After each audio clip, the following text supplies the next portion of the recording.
Partie 3. Voici l'histoire de Salomon et Asmodée issue du Midrash, récit légendaire juif. À ces paroles, le chef des démons, transformé, suivit de bonne grâce Benaïa et ses hommes. Pendant leur voyage de retour, de curieux incidents se produisirent.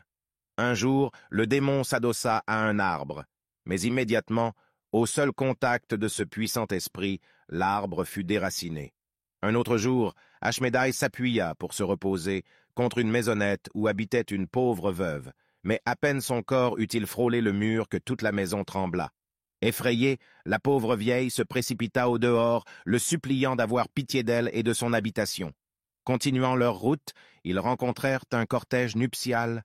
Alors Ashmédaï se mit à pleurer et à gémir. « Pourquoi pleures-tu » demanda Benaïa.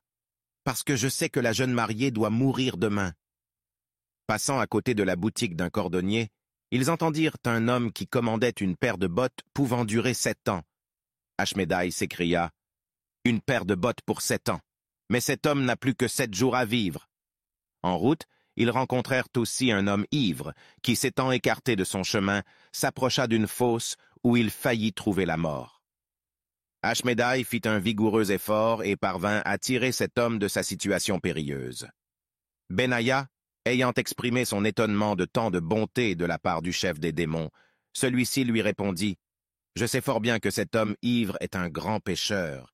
C'est justement pour cette raison que je lui ai rendu ce service, afin qu'il reçoive le salaire du peu de bien qu'il a fait sur cette terre et que la vie future ne lui réserve que des punitions. » Un autre jour, ils rencontrèrent dans les champs un homme occupé à retrouver des trésors en faisant appel à la sorcellerie.